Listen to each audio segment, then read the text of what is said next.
mga friends, morning.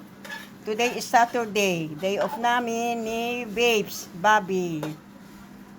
At saka Sunday, ang day off namin, Saturday and Sunday.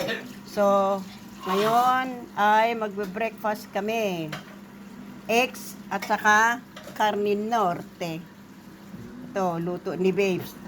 Alam niyo ba mga friends, dito sa bahay, si Babes ang nagluluto ng mga ulam namin dito sa bahay. Kasi actually, hindi naman ako marunong magluto. Ano lang ako, taga-kain lang. Yan. Taga-kain lang ako. Wala akong alam sa mga ganyan luto-luto. Taga-lamon lang ako. Kagandahan lang kay Bobby, pag siya ang nagluluto, hindi naman siya nagrereklamo. Pero ako naman ang tagalagay ng pinggan sa lamesa.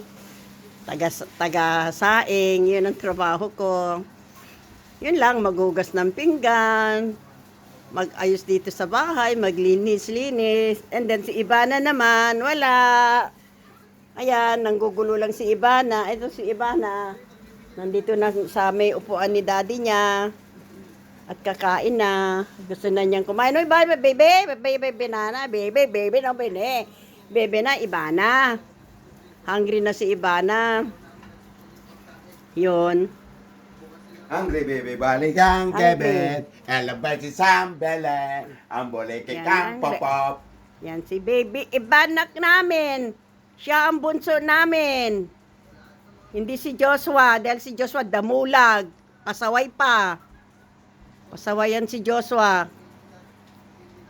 Kaya ang love namin si Ivana baby. Ala! Ano ba na? Ala.